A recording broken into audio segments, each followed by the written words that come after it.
and just sort of working like on some very basic things, like Yeah.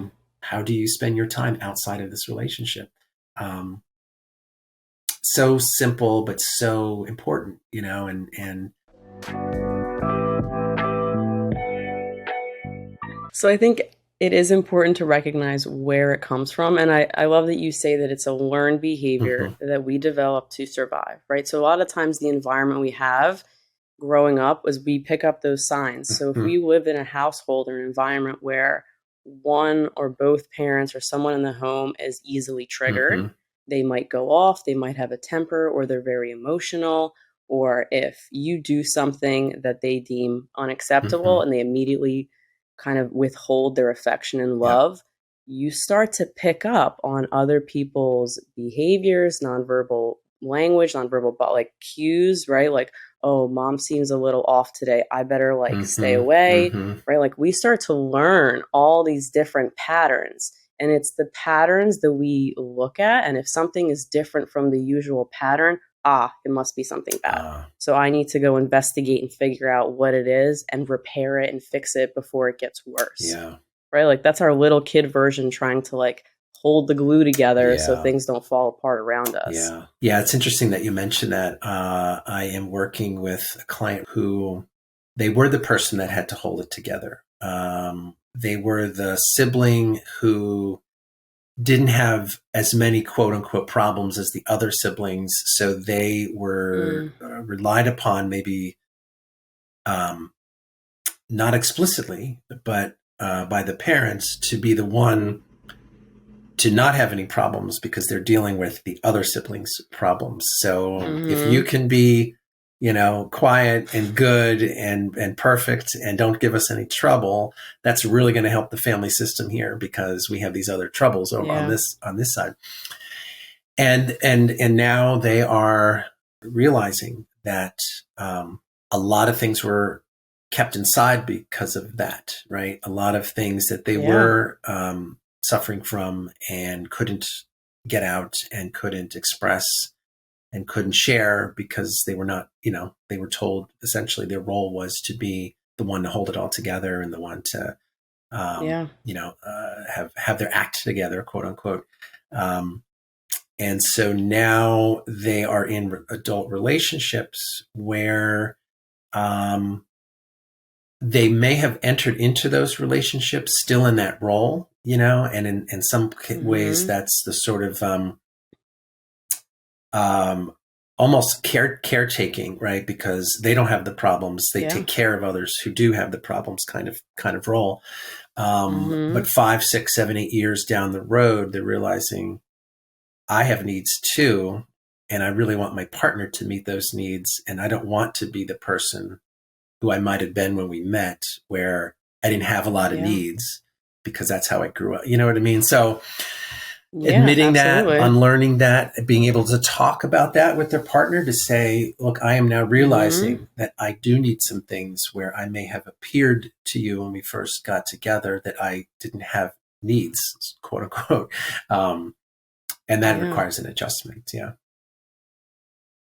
Which is wild to think about, right? That even from a young age, we learn that like I may actually have them, right? Yeah. Everyone has Yeah. those needs, but I can't get them met because of what else is happening at Right. home. So for the greater good, I need to figure out how to deal with it on my Yep. own. Yep.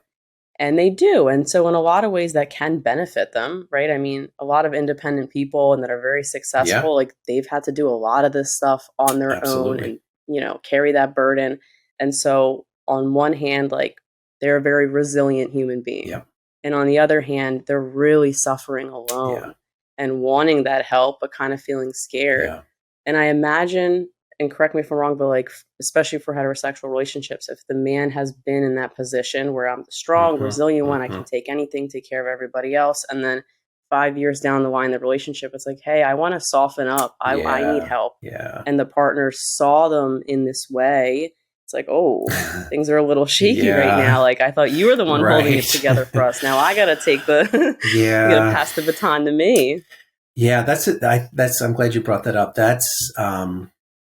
I have seen that a little bit in terms of couples where that had been the pattern, right, in their relationship, where one, and sometimes often it is the male, who has been the sort of quote person who had it all together.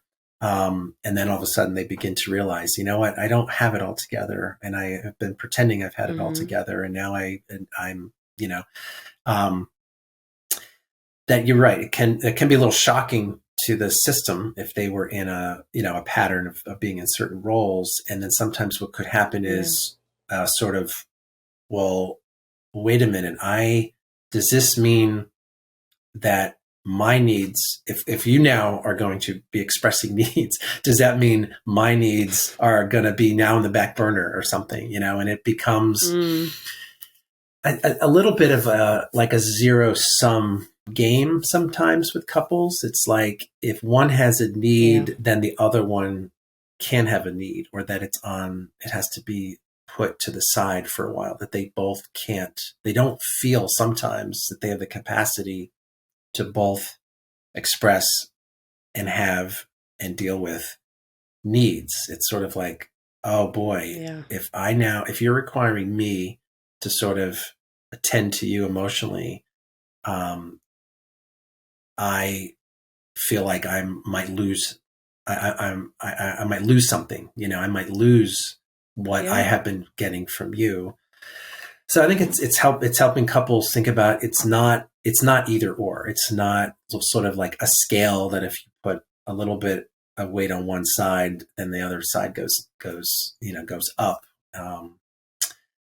And I think that's a protective thing, you know, because I think many of us have a sort of scarcity, like an emotional scarcity mentality, like there isn't enough in the relationship for everyone to kind of get their needs met, kind of thing. So, sure. I remember what else I was going to touch on earlier, which was, and I think this came up in our last conversation around seeing a little bit of a thread, a theme in some of the clients I am seeing who are males who are in these long-term relationships, where this anxious attachment kind of experience is causing some tensions. There's a real lack among some of them in terms of anything meaningful outside of their relationship with their partner. And it sounds so simple, like, you know, hobbies or other relationships, or, you know, but it's so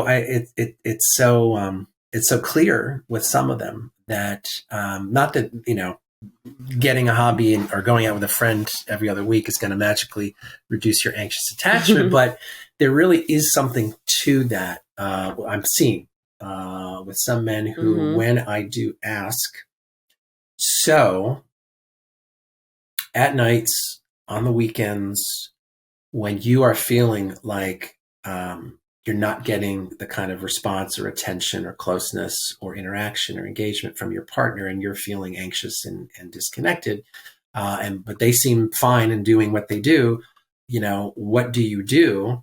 And often the answer is, I don't know. Like, I don't know.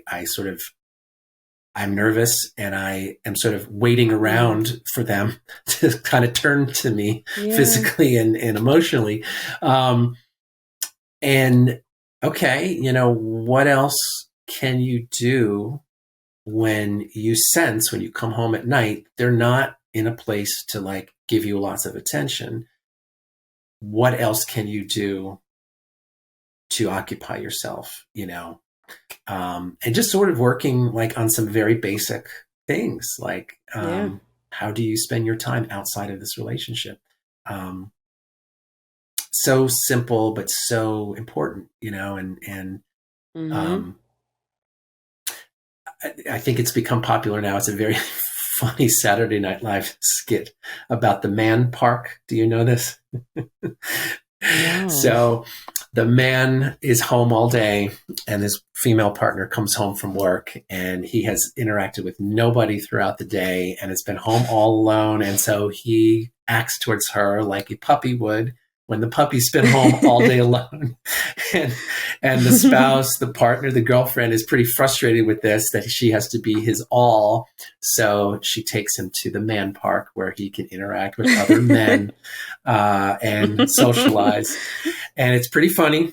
But I think it does hit on something that in our culture we do see as, a bit of a thing that's happening, So it's a humorous way to kind of talk about it with some clients, actually. So. And that's true. And I know we're talking about it specifically for men, but I mean, obviously that can happen in any relationship, like whichever person is, needing more of that or doesn't have as many outside supports, right? Like I know for female relationships, a lot of times we talk to our girlfriends like, oh my God, this is happening. What should I do? And they talk you off the ledge. They're like, all right, chill. You're being a little too much. Text me if you start to feel anxious, right? Like I've had clients where it's like, what can I do instead of hyper focusing on wanting to reach out to my partner or this new person I'm dating? Okay. Is redirect your energy and have someone that you can be vulnerable and that you feel safe with to say like, I'm feeling triggered. I want to express it over here, or even journaling. Yeah. Right. But I'm curious, especially for some of your male clients that are still learning to develop either those hobbies or other relationships, like do they have someone to turn to, right? To either occupy themselves or to get advice or just to like help them like vent and process and like cool down? Yeah. Some do, and some need some help thinking about what that would look like. So it is a mix. I think it's also for some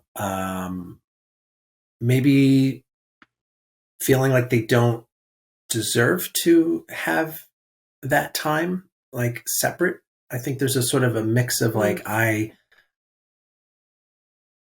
don't feel like I have another outlet, but I also feel maybe guilty if I do use an outlet that's outside of this relationship, because maybe I'm not sure if that's allowed or if that's what they want me to do, kind of thing. And usually it is, that spouses and partners are happy if their partner, has some social energy directed somewhere else.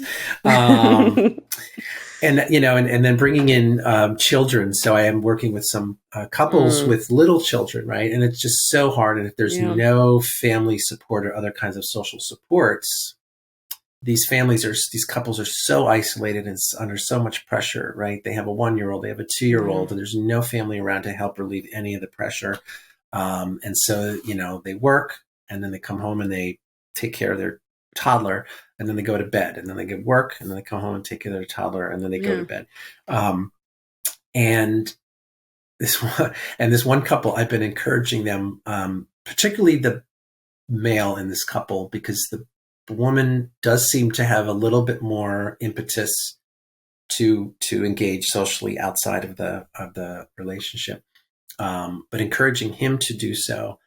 And I just remember this one session where he came in and he said, I've got some exciting news. I think it was like I met another dad, in the park, in the playground when I had my kid, and we actually made a date to meet for coffee. And he said it was great, and he was so excited.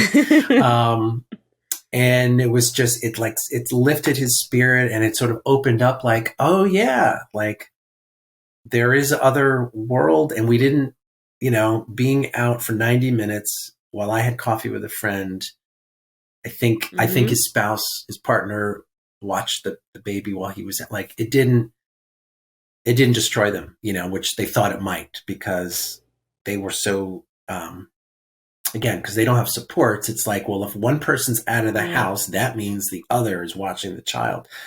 And after a week of, 40, 50 hours of work and, 20, 25 hours of childcare, and then on the weekend, you're going to be alone watching your child when your partner's out having coffee, that feels like it can cause some tension. But she was also so excited that he had done that. And she was like, this is great. He came back. He was in such a good mood. And it just sort of changed the course of their weekend, you know, for that very little, but really critical social outlet that he was able to make happen, you know, so. That's really sweet. Yeah.